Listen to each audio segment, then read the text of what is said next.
여러분의 오후를 확 뒤집겠습니다. 혼란의 시대 분노하는 국내 대변자 정봉주입니다. 박근혜 대통령에 대한 탄핵 심판 최종 변론이 오늘 열렸습니다. 출석 대신 서면으로 대신한 대통령의 최후 진술은 사익을 취한 적 없다. 끝까지 잘못을 인정하지 않는 대통령에게 헌재는 과연 어떤 판결을 내릴까요? 황교안 권한대행이 박영수 특검팀의 수사기간 연장 요청을 결국 승인하지 않았습니다. 청와대 압수수색과 대통령 대면 조사 불발에도 수사는 충분했다는 황대행. 도대체 무엇이 충분했는지 되묻고 싶습니다. 2월 27일 월요일 정봉주의 품격시대 시작합니다. 2월 27일 월요일 정봉주의 품격시대 첫 번째 이슈 들어갑니다.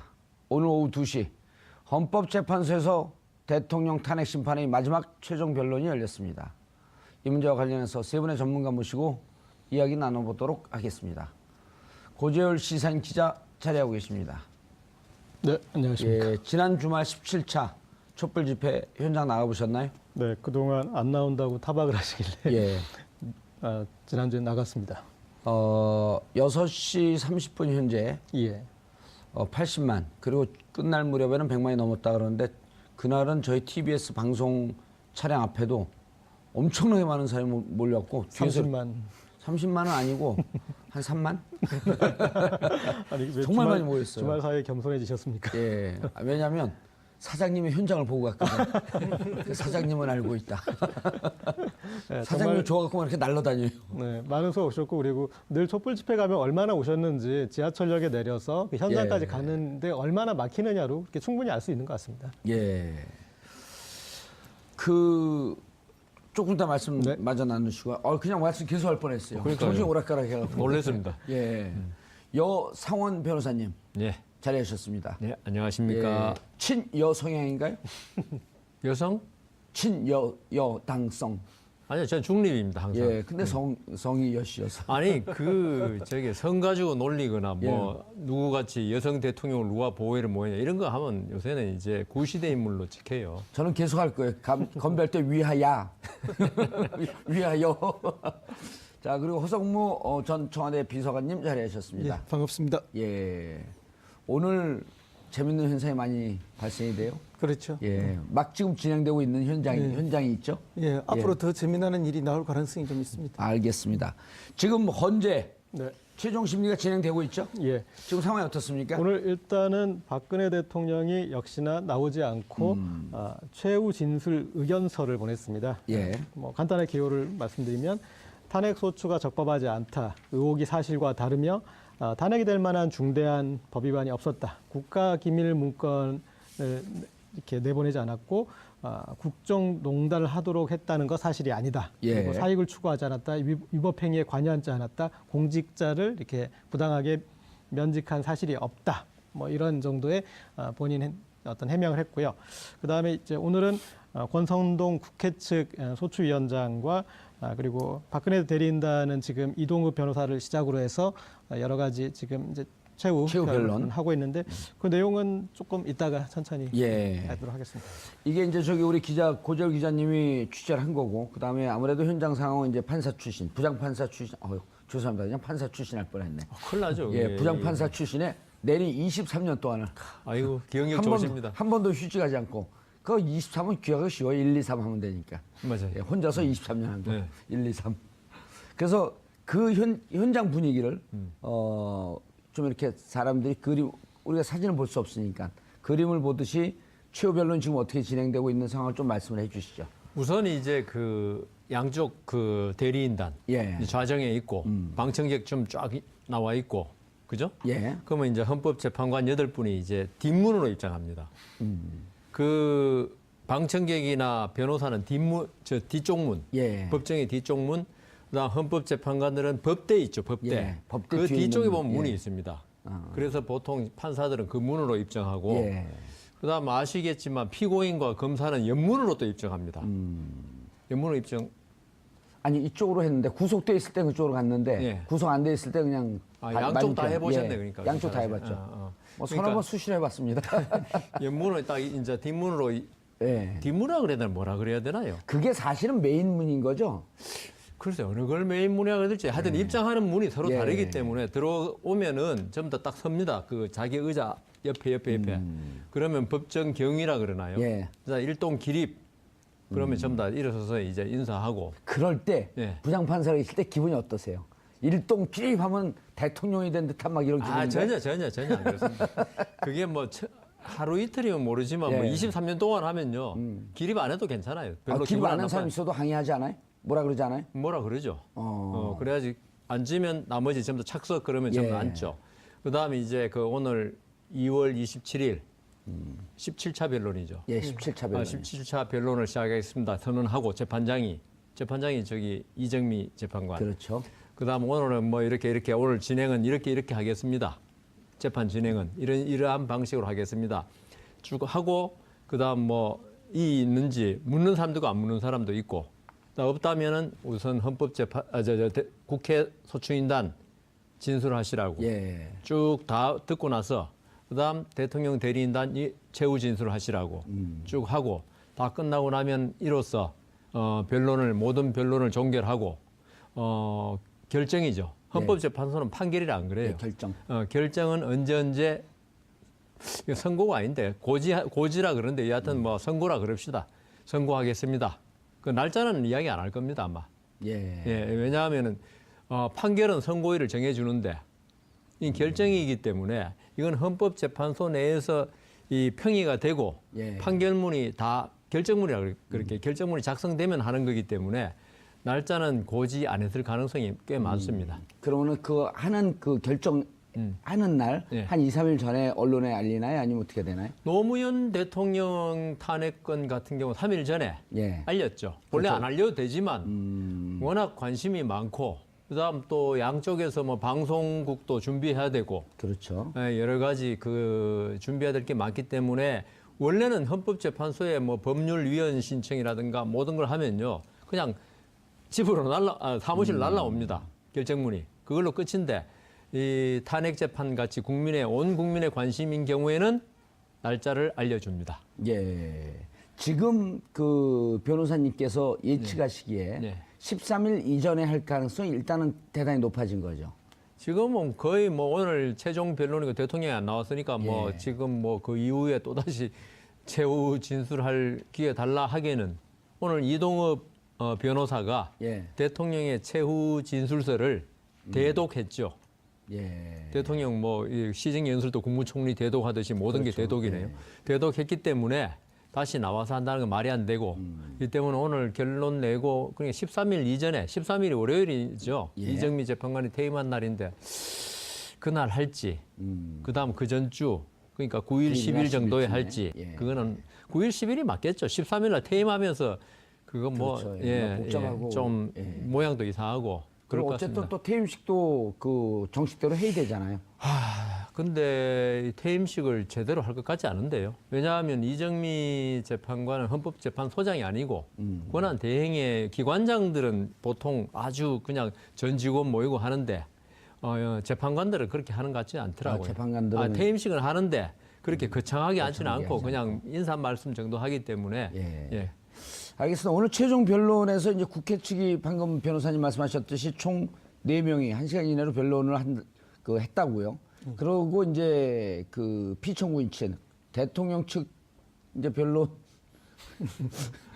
변론은 이제 좀 이렇게 좀 아수라장이었는데 자, 지난 2004년 4월 30일 노무현 대통령 탄핵 심판 최종 변론일이었었죠. 그때는 그렇죠. 대통령 측은 빨리 끝내자라고 예. 주장 반면에 당시 김기춘 소추위원장, 법사위원장이었죠. 김기춘 소추위원장은 1시간 넘게 1시간 45분간 하면서 헌재로부터 제지도 받고. 예. 근데 이제 오늘 입장이 바뀌었어요. 정반대가 됐죠. 국회 측은 빨리 하자. 4명이 1시간 이내로 하겠다. 그리고 대통령 측은 릴레이로 계속하겠다. 예. 근데 권성동 위원장이 하다가 눈물을 잠깐 머금었다고요? 뭐 충분히 이해가 됩니다. 왜냐하면 이제 원래 같은 당 소속이었고 예. 또 자당의 후보를 대통령으로 만들었던 거 아닙니까? 열심히 만들었죠. 예. 그러다가 이게 또 국정농단이라든지 또 당내 분란이라든지 여러 가지가 일어나기 시작했고 결국에는 뭐 국회에서 탄핵을 의결하는 사태가 일어났고 또 그것을 헌재에 이렇게 보내서 자기가 그 최고 책임자로서 국회적 책임자로서 나서야 되는 그런 운명의 장난 예. 같은 그런 느낌을 받지 않겠습니까? 자기가 뽑은 회장을 회사로 그렇죠. 따지면 예. 저 회장을 파면시켜야 한다. 파면시켜야 그런데 하고 이제 이건 뭐- 그보다 훨씬 더 큰 대통령을 파면시켜야. 네, 뭐 주주총회나 이사회에서 지금 끌어내려야 되는 이런 예. 상황으로 간 거니까 자기 입장에서는 뭐 울컥할 수밖에 없을 겁니다. 그런 뭐 만감이 교차하는 순간일 거고요. 그리고 이런 상황까지 오게 된 그런 비극적인 상황에 대해서 이제 한 정치 지도자로서 자기도 굉장히 가슴 아프다. 예. 또 막지 못한 상황. 그런 국정농단이 없도록 했어야 되는데 이제 그런 것들에 대한 뭐 좀 회의 같은 게 많이 있었을 거라고 봅니다. 예, 주로 무슨 내용이었었나요? 권성동 소추위원장은 주로 이제까지 자기들이 제시한 13가지 소추위원회에 대한 아마 재설명을 했을 것이고. 그렇죠. 그걸 예. 뭐 한 4대까지로 요약해서 했던 것 같은데요. 제가 이제 핵심적으로 한 줄 말씀드리면은 예. 정의가 승리하도록 헌재의 8분의 현인들께서 잘 판결해달라. 예. 그 말씀이 핵심 내용 마지막 결론이었습니다. 예. 근데 사실 최후 변론이 필요 없습니다, 이거.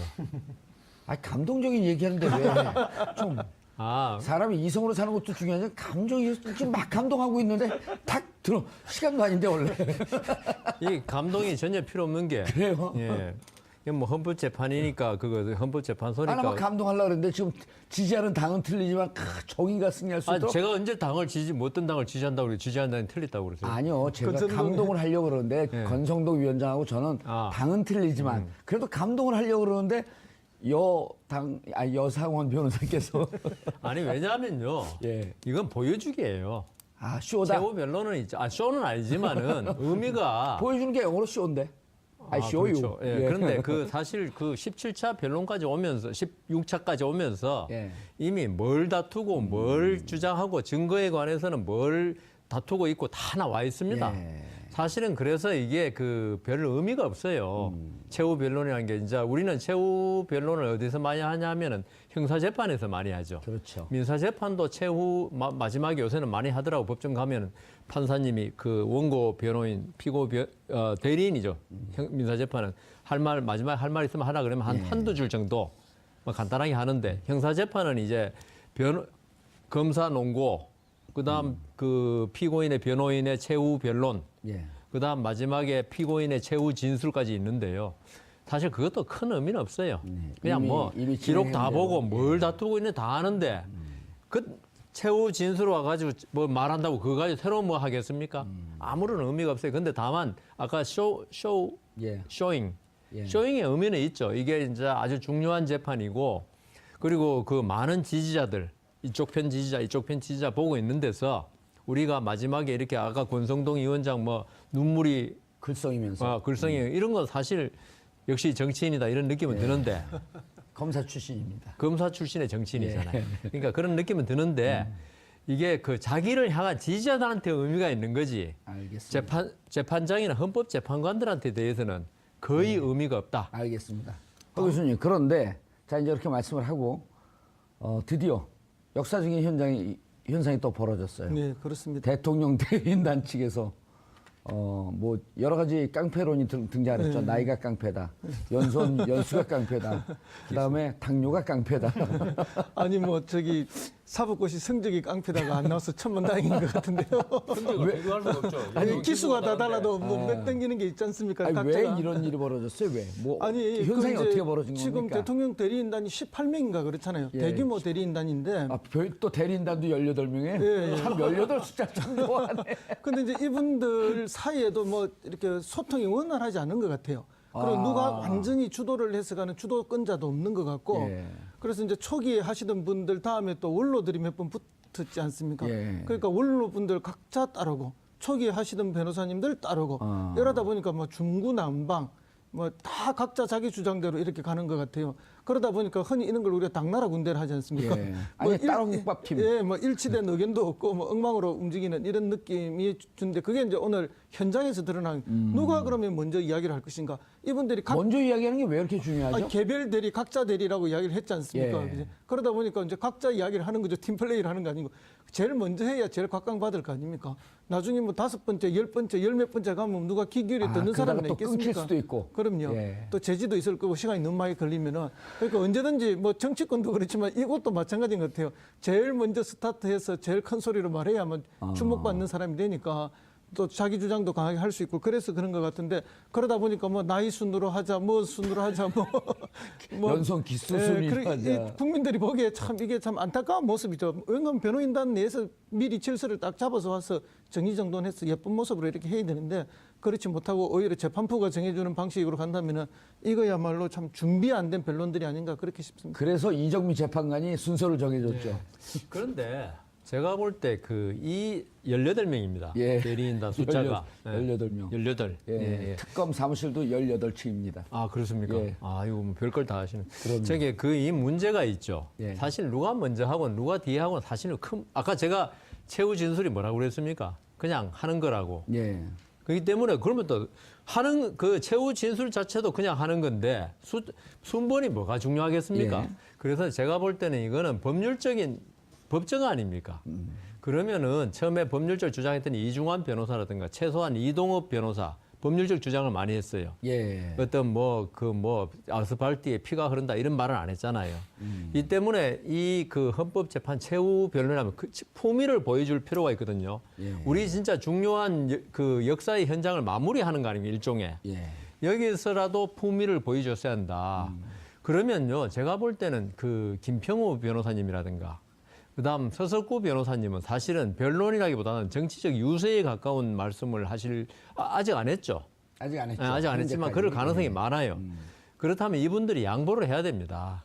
이 법률적으로 다투는 헌법재판정이라 고려해서 이 처음부터 이 재판을 쭉 이끌어왔던 이중환 변호사 등 법률적으로 그 이야기해 줄 사람들이 이야기를 하고 본인들은 그냥 거의 뒤에 물러나 있어야 돼요. 그 어른의 품격이 살아나요. 이게 우리 품격 시대 아닙니까?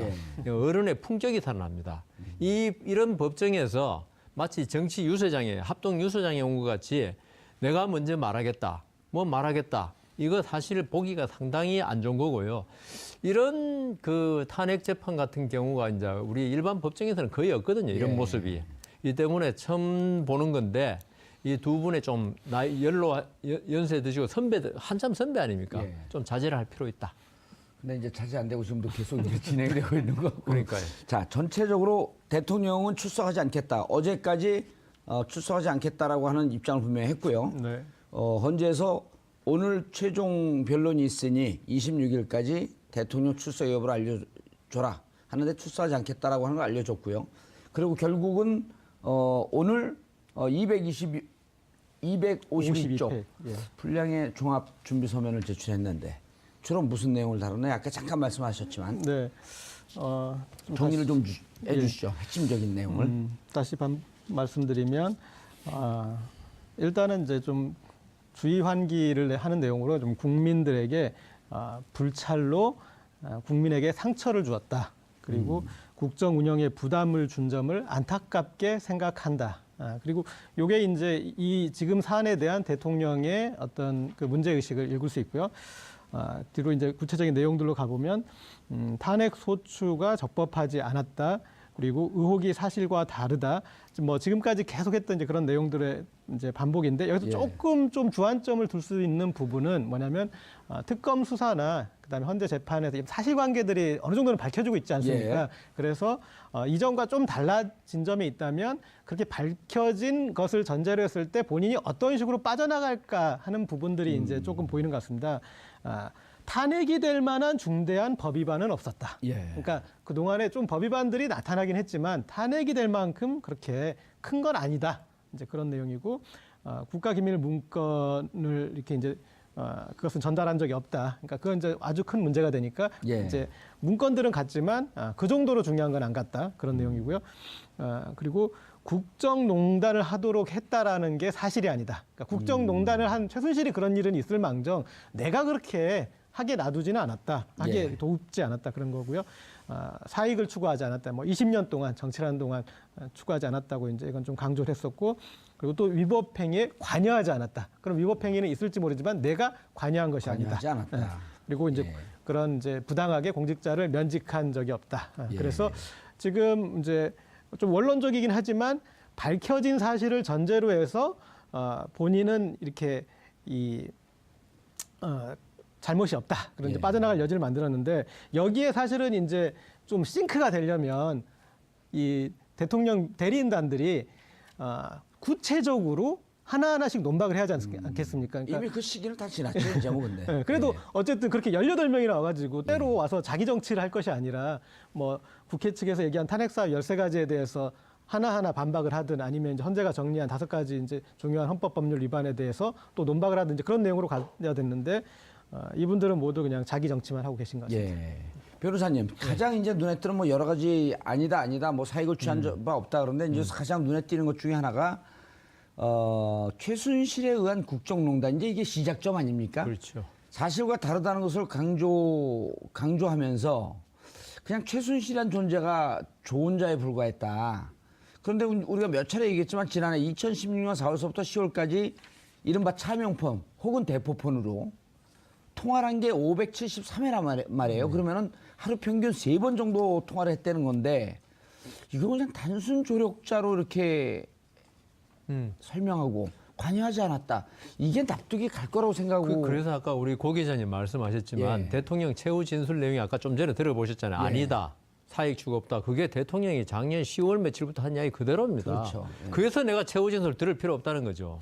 이건 지금 최후 서면 얘기하는 건데요. 최후 서면이건 진술이건 아무 필요 없다네. 자꾸 말을 하려니까 화가 나는데. 아니, 이 보는 분들은요. 예. 우리 그 변호사님은 사법고시 패스하고 23년 동안 법을 다뤘기 때문에 이거 보고 돌아서면 또 잊어먹고 그래요? 돌아서면 또 잊어먹고 그러기 때문에. 딴 사람 몰라도 우리 정영크는 안 그럴 것 같은데 하여튼 예. 좋습니다. 근데 예. 이 그 단순한 조언자냐 아니면 국정농단이냐 이거는 박근혜 대통령이나 대리인단이 말할 필요가 없어요. 예? 예.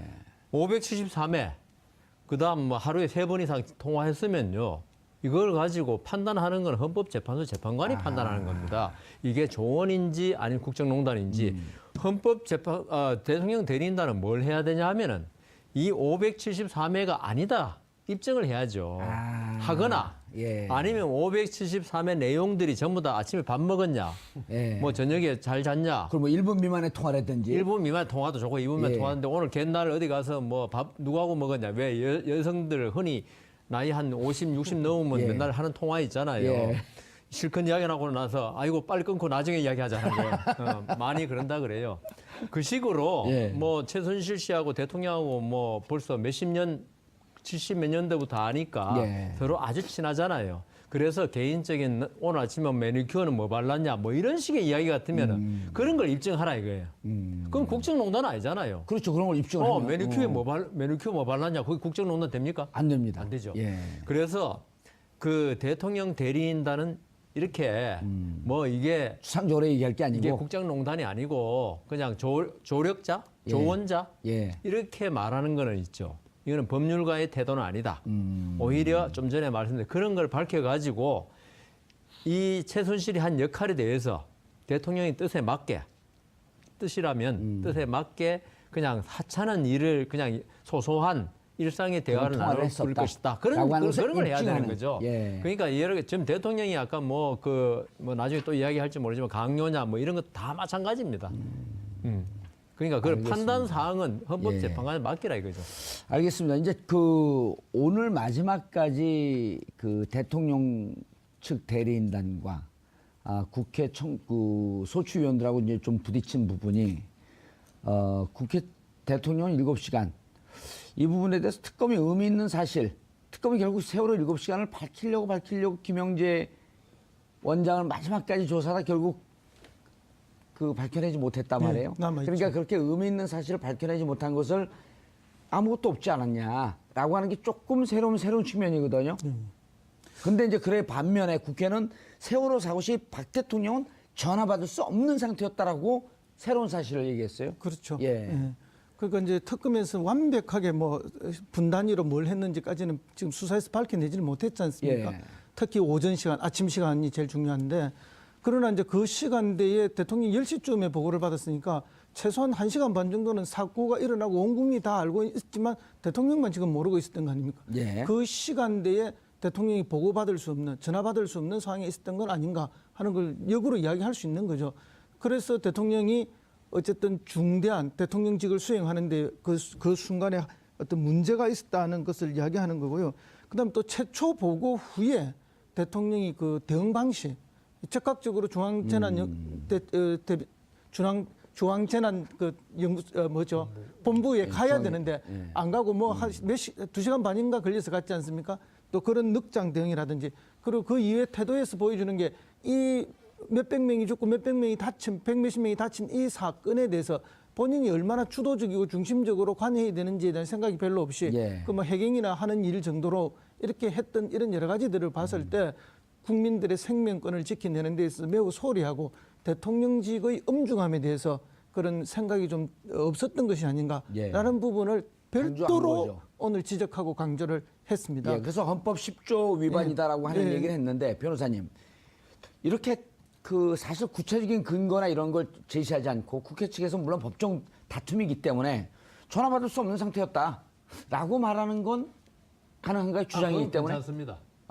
우리는 그걸 뭐라 그러냐면은 증거를 지배할 수 있는 쪽이 어느 쪽이냐 이걸 갖다가 우리는 재판할 때 아주 중요하게 생각합니다. 대통령이 7시간 동안 뭐 했냐? 이거 국회 소추인단이 알 수가 없는 일이에요. 이건 아예.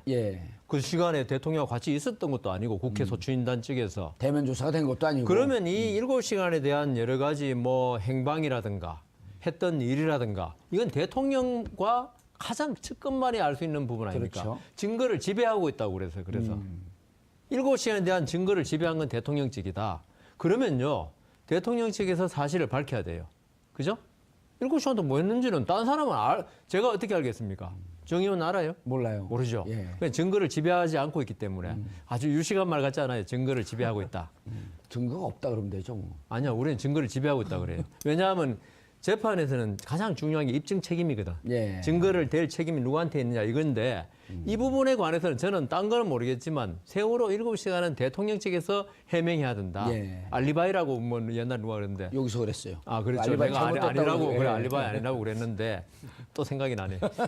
그래서 옆으로 가지 말고 계속 가던 길 가세요. 그러니까 그 부분에 관해서 국회 소추인단의 이 말은 뭐 물론 이때까지 계속 말했지만 그리고 헌법재판관들도 궁금해했죠. 그래 밝히라고 막 그러고 이진성 재판관이 이야기했지만 그 특검도 못 밝히고 그다음 대통령 대리인단도 끝까지 시원하게 못 밝히고 이 부분은 여하튼 대통령 대리인단 측의 책임이 있다.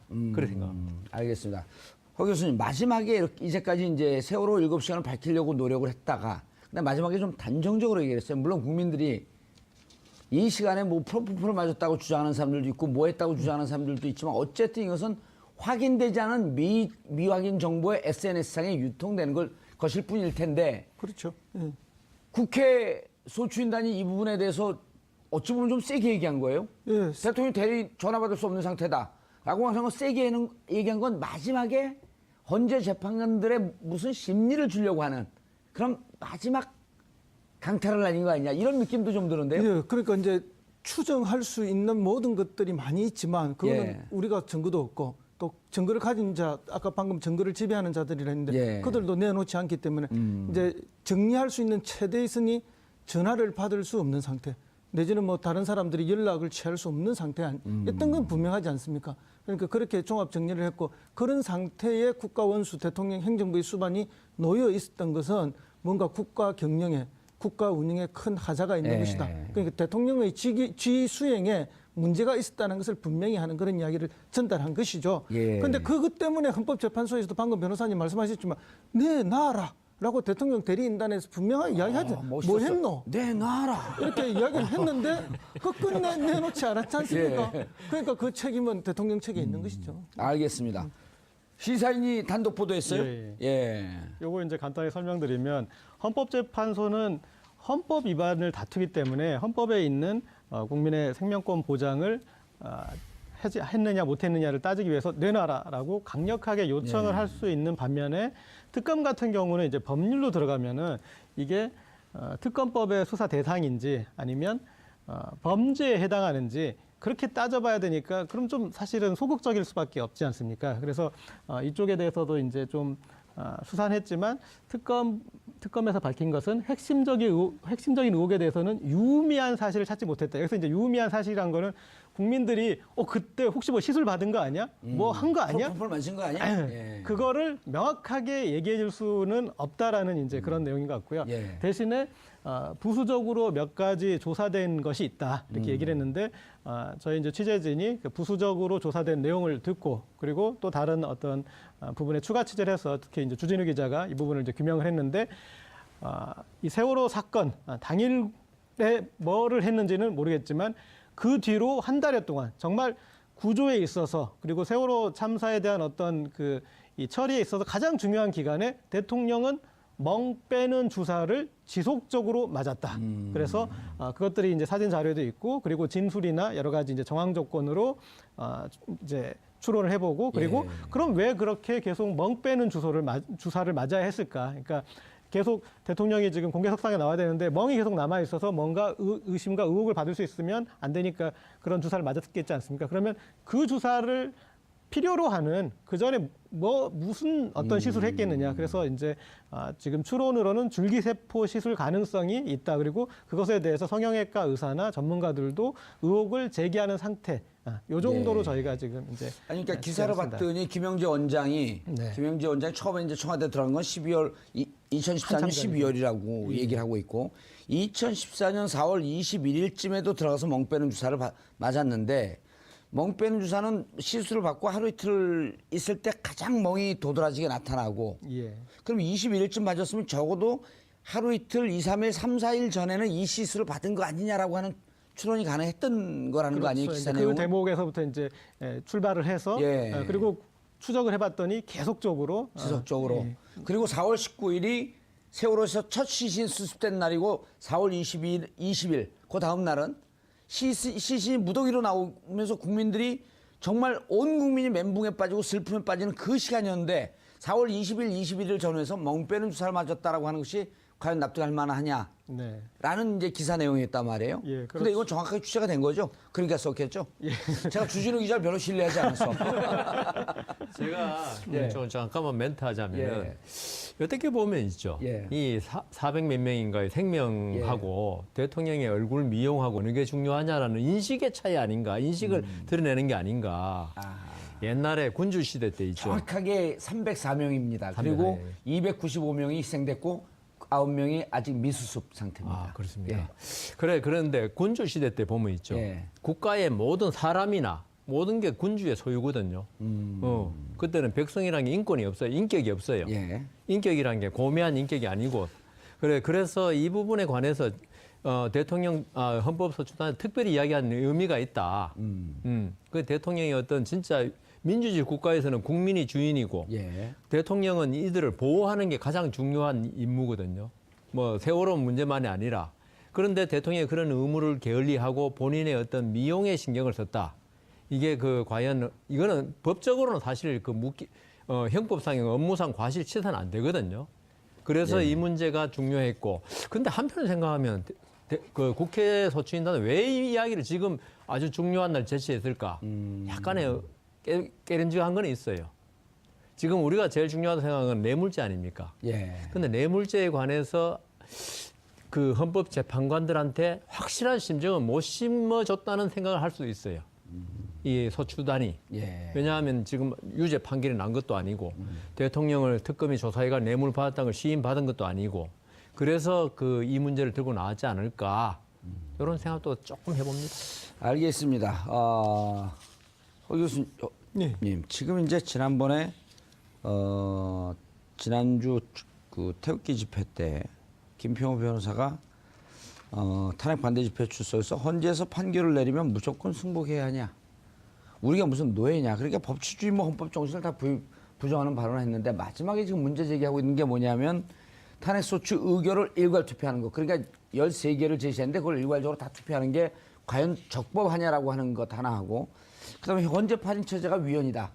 그러면서 결국은 결정이 어떻게 나와도 불복하겠다라고 하는 그 불씨를 계속 갖고 이어가고 있는데 이 부분에 대해서 어떻게 보고 계세요? 그래서 이제 13개 사안을 일괄 의결한 것이 위헌이다라고 예. 이야기하는데 그 2004년 노무현 대통령 탄핵 때도 그 4개 사안을 일괄 의결을 했습니다. 예. 그리고 그 점에 대해서 지적하자 헌법재판소가 합헌이라고 이미 결정을 내린 사안이에요. 세 그래서 가지 탄핵 적어도 사유. 우리나라의 그 헌법재판과 관련한 법체계에서는 이 부분이 문제가 되지 않는다. 이미 다 걸러진 문제다. 예. 그런데 이제 김평우 변호사는 이제 자꾸 미국 이야기를 하는 거예요. 미국은 다 뭐 개별 의결을 한다. 미국에서 들어오신 지는 얼마 안 됐어요. 그래서 이제 저 주심 재판관인 강일원 재판관 보고도 미국에 있어봐서 알겠지만 뭐 이런 이야기를 여러 번 하면서 미국 이야기를 계속했다는 거 아닙니까? 예. 그렇게 하면서 이제 뭐 이 주장을 계속하고 있는데 우리에서는 이미 이제 정리가 된 내용이다. 예. 미국에서는 어떤지 저는 잘 모릅니다만은 근데 이제 이 부분이 잠시 딴 데로 가면은 자꾸 강일원 재판관한테 미국 이야기를 하는 것은 자기는 하버드 로스쿨에서 했고 강일원 재판관은 어느 미시간인가요? 주립대학에서 했대요. 은연 중에 뭐 내가 더 훌륭하다라는 걸 그런 나타내는 뭐 그런 기자들의 뭐 취재 뒷이야기도 지금 좀 있긴 있습니다. 그래서 뭐 그것도 갑질이 아닌가 이런 이야기도 나오고 하는데요. 이제 그런 면도 있고 그다음에 그래서 뭐 일괄 그 국회에서 의결한 문제는 지금 우리 쪽에서는 문제가 전혀 안 된다는 거고 그다음에 두 번째 8인 체제 이거는 뭐 이미 8인 체제로 뭐 여러 번 의결을 한 다른 사안들이 많이 있어서 이것도 경험적으로 다 정리가 된 건데 지금까지 이 사람들이 했던 거는 뭔가 하면은 어쨌든 이정미 재판관 이후에 의결을 하고 뭐 이렇게 기각을 시키려고 자꾸 지연 작전을 썼잖아요. 그렇게 7명 체제로 가려고 지연 작전을 쓰고 그럴 때는 8명, 7명이 뭐 이혼이다 아니다 이런 말 한 적이 없어요. 아하. 그러다가 그게 지금 실패로 돌아가니까 불과 얼마 전부터 지난 20일부터입니까? 거꾸로 이제 논리를 정반대로 뒤집어서 8인 체제는 뭐 위법하다 이렇게 지금 나오는 거 아닙니까? 그러니까 자기들의 편리해서 이랬다 저랬다 어느 국민이야 뭐 법률적인 지식이 뛰어나진 않지 않습니까? 상식으로 생각하는 건데 상식으로 이 판단을 받아들이겠느냐? 물론 뭐 헌법재판소에서 지금까지 관례와 그 뭐라 그러죠?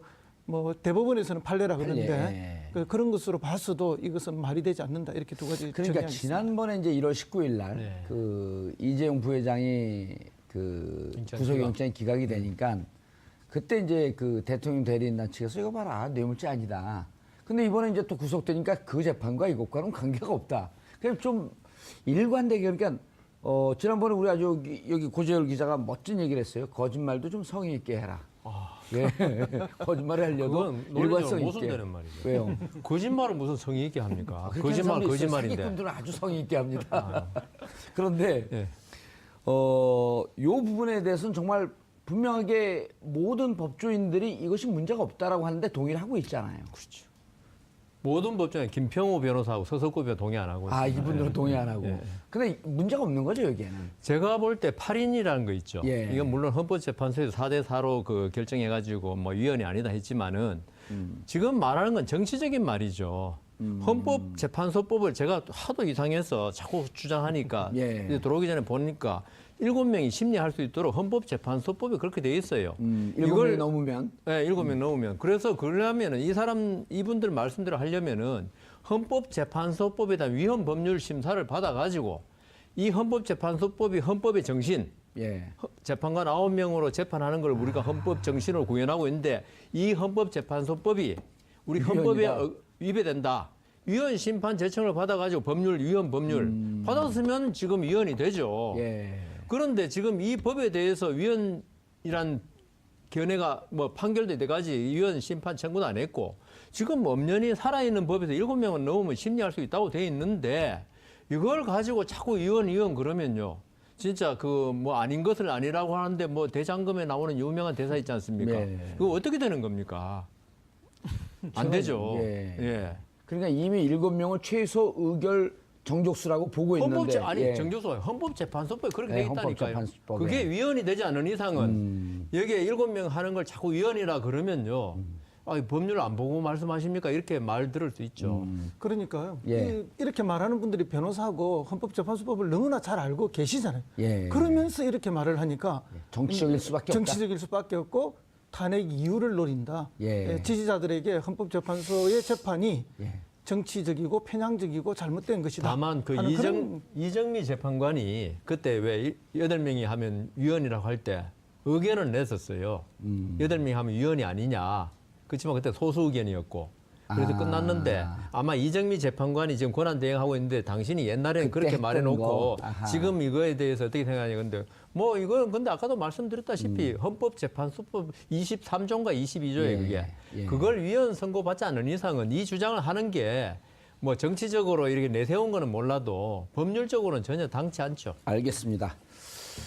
헌재 탄핵 심리가 오늘 마지막 17차 심리를 끝으로 이제 종료됩니다. 이제 국민들은 최종 선고가 언제 이루어질지 그리고 어떻게 이루어질지만을 지켜보면 되겠습니다. 정봉주의 품격시대에서는 여러분의 소중한 의견을 받습니다. 샵 5400으로 토론 주제 맞는 다양한 의견 문자로 보내주시기 바라겠습니다. 100원의 정보 이용료가 부과됩니다. 그럴 그리고 것 어쨌든 같습니다. 또 퇴임식도 그 정식대로 해야 되잖아요. 근데 이 퇴임식을 제대로 할 것 같지 않은데요. 왜냐하면 이정미 재판관은 헌법재판소장이 아니고 권한 대행의 기관장들은 보통 아주 그냥 전 직원 모이고 하는데 재판관들은 그렇게 하는 것 같지 않더라고요. 재판관들은 퇴임식은 하는데 그렇게 거창하게 하지는 거창하게 않고 하지 그냥 인사 말씀 정도 하기 때문에 예. 알겠습니다. 오늘 최종 변론에서 이제 국회 측이 방금 변호사님 말씀하셨듯이 총 4명이 1시간 이내로 변론을 했다고요. 그러고 이제 그 피청구인 측 대통령 측 이제 변론은 이제 좀 이렇게 좀 아수라장이었는데 자, 지난 2004년 4월 30일 노무현 대통령 탄핵 심판 최종 변론일이었었죠. 그때는 그렇죠. 대통령 측은 빨리 끝내자라고 예. 주장 반면에 당시 김기춘 소추위원장, 법사위원장이었죠. 김기춘 소추위원장은 1시간 넘게 1시간 45분간 하면서 헌재로부터 제지도 받고. 예.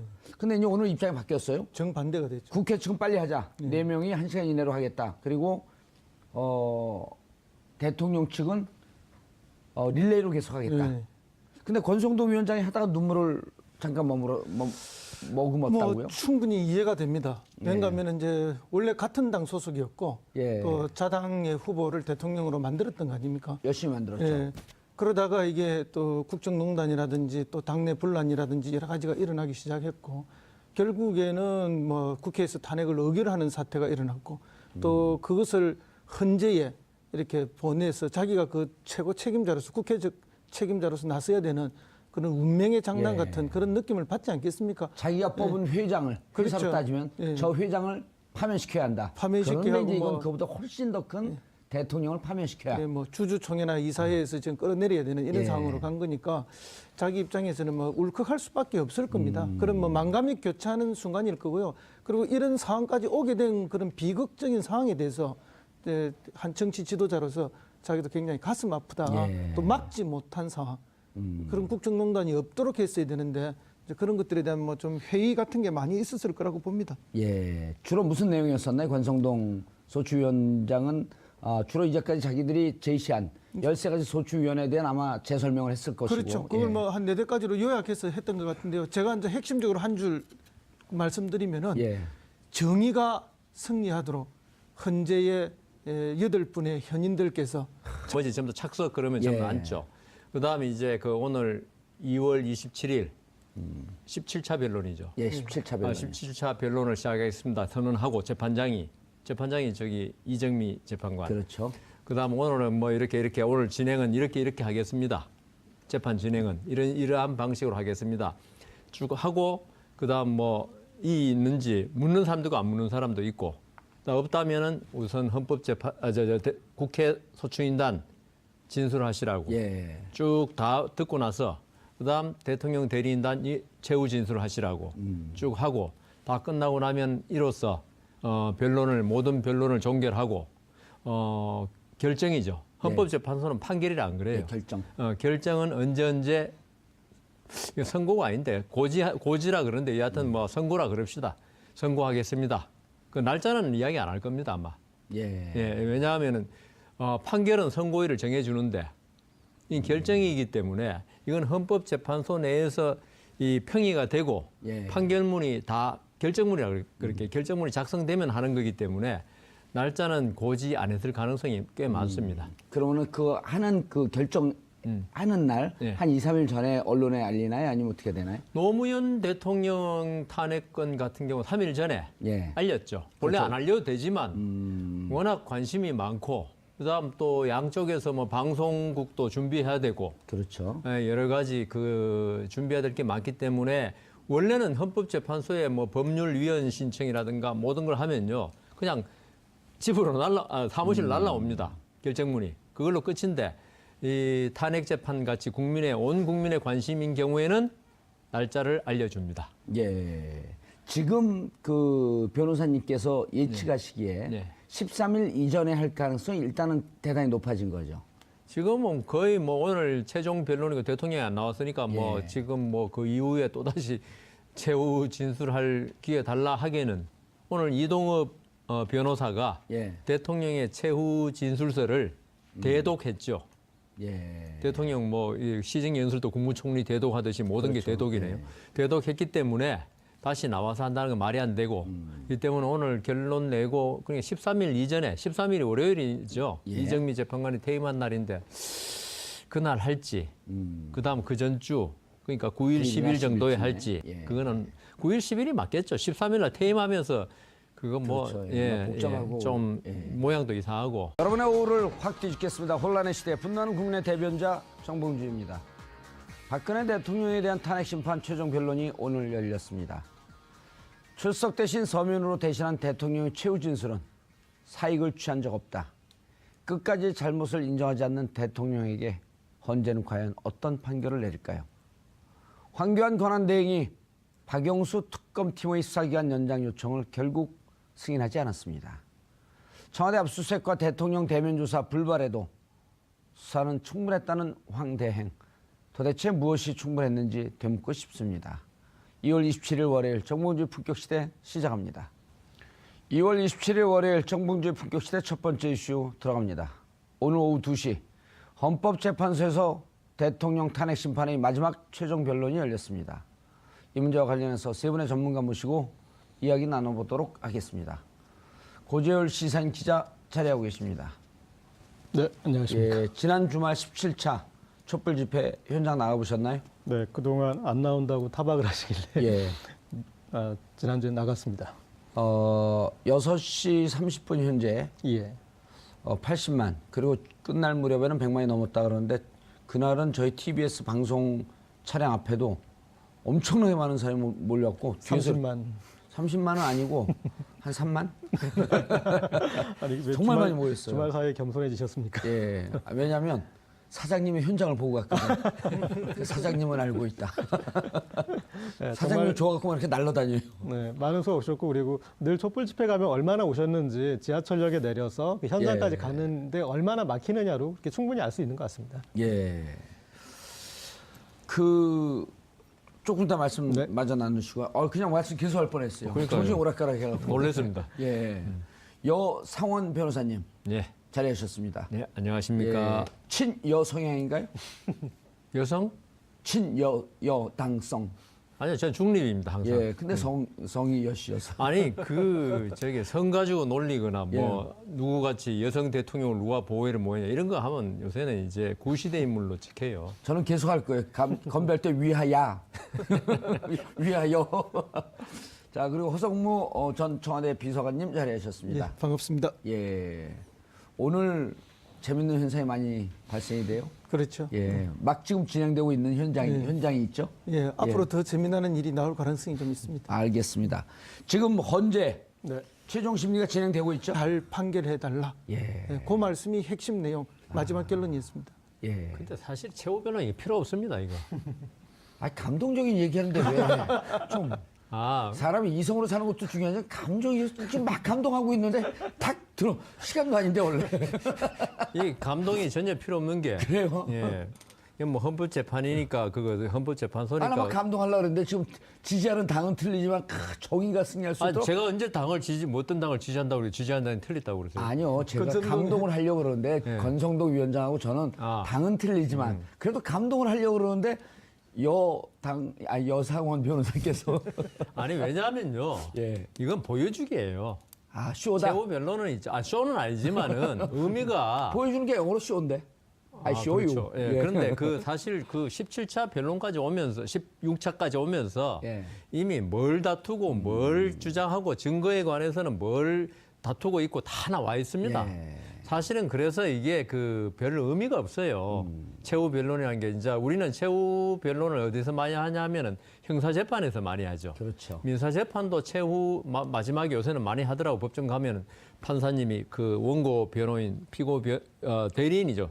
민사 재판은 마지막에 할 말 있으면 하라 그러면 한두 줄 정도 간단하게 하는데 형사 재판은 이제 검사 논고 그다음 그 피고인의 변호인의 최후 변론, 그다음 마지막에 피고인의 최후 진술까지 있는데요.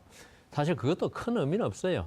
그냥 이미 기록 다 보고 뭘 다투고 있는지 다 아는데 그 최후 진술 와가지고 뭐 말한다고 그거 가지고 새로운 뭐 하겠습니까? 아무런 의미가 없어요. 근데 다만 아까 쇼잉의 의미는 있죠. 이게 이제 아주 중요한 재판이고 그리고 그 많은 지지자들 이쪽 편 지지자 보고 있는 데서 우리가 마지막에 이렇게 아까 권성동 위원장 뭐 눈물이 글썽이면서 글썽이 이런 건 사실 역시 정치인이다 이런 느낌은 드는데 검사 출신입니다. 검사 출신의 정치인이잖아요. 그러니까 그런 느낌은 드는데 이게 그 자기를 향한 지지자들한테 의미가 있는 거지. 알겠습니다. 재판장이나 헌법재판관들한테 대해서는 거의 의미가 없다. 알겠습니다. 박 교수님, 그런데 자 이제 이렇게 말씀을 하고 드디어 역사적인 현상이 또 벌어졌어요. 네, 그렇습니다. 대통령 대리인단 측에서 뭐 여러 가지 깡패론이 등장했죠. 나이가 깡패다, 연수가 깡패다, 그다음에 당뇨가 깡패다. 아니 뭐 저기 사법고시 성적이 깡패다가 안 나와서 예. 지금 상황이 어떻습니까? 오늘 일단은 박근혜 대통령이 역시나 나오지 않고 최후 진술 의견서를 보냈습니다. 예. 뭐 간단하게 기호를 말씀드리면 탄핵 소추가 적법하지 않다. 의혹이 사실과 다르며 탄핵이 될 만한 중대한 법 위반이 없었다. 국가기밀 문건을 이렇게 내보내지 않았고 국정 농단을 하도록 했다는 거 사실이 아니다. 그리고 사익을 추구하지 않았다. 위법 행위에 관여하지 않았다. 공직자를 이렇게 부당하게 면직한 사실이 없다. 뭐 이런 정도의 본인 어떤 해명을 했고요. 그다음에 이제 오늘은 권성동 국회 측 소추위원장과 그리고 박근혜 대리인단은 지금 이동욱 변호사를 시작으로 해서 여러 가지 지금 이제 최후 변론 하고 있는데 그 내용은 조금 이따가 천천히 하도록 하겠습니다. 이게 이제 저기 우리 고재열 기자님이 취재를 한 거고 그다음에 아무래도 현장 상황은 이제 판사 출신, 부장판사 출신, 죄송합니다. 그냥 판사 출신 할 뻔했네. 큰일 나죠. 부장판사 출신에 내린 23년 동안을 아이고 기억력 좋으십니다. 한 번도 휴직하지 않고 그 23은 귀하고 쉬워. 1, 2, 3 하면 되니까. 맞아요. 혼자서 23년 한 거. 1, 2, 3. 그래서 그 현장 분위기를 좀 이렇게 사람들이 우리가 사진을 볼 수 없으니까 그림을 보듯이 최후 변론 지금 어떻게 진행되고 있는 상황을 좀 말씀을 해 주시죠. 우선 이제 그 양쪽 그 대리인단 좌정에 있고 방청객 좀 쫙 나와 있고 그죠? 그러면 이제 헌법재판관 8분이 이제 뒷문으로 입장합니다. 그 방청객이나 변호사는 뒤쪽문, 법정의 뒤쪽문, 그다음 헌법재판관들은 법대 있죠, 법대. 그 뒤쪽에 보면 문이 있습니다. 그래서 보통 판사들은 그 문으로 입장하고, 그다음 아시겠지만 피고인과 검사는 옆문으로 또 입장합니다. 옆문으로 입장. 아니 이쪽으로 했는데 구속돼 있을 때 그쪽으로 갔는데 구속 안 돼 있을 때 그냥 양쪽 다 해보셨네, 그러니까. 양쪽 다 해봤죠. 뭐 서너 번 수신해봤습니다. 옆문을 딱 이제 뒷문으로 뒷문이라 그래야 되나 뭐라 그래야 되나요? 그게 사실은 메인 문인 거죠. 글쎄 어느 걸 메인 문이라고 해야 될지 하여튼 입장하는 문이 서로 다르기 때문에 들어오면은 전부 다 딱 섭니다. 그 자기 의자 옆에. 그러면 법정 경위라 그러나요? 자, 일동 기립. 그러면 전부 다 일어서서 이제 인사하고. 그럴 때 부장판사가 있을 때 기분이 어떠세요? 일동 기립하면 대통령이 된 듯한 막 이런 기분인가요? 전혀 안 그렇습니다. 그게 뭐 하루 이틀이면 모르지만 뭐 23년 동안 하면요. 기립 안 해도 괜찮아요. 별로 기립 안 하는 사람 있어도 항의하지 않아요? 뭐라 그러지 않아요? 뭐라 그러죠. 그래야지 앉으면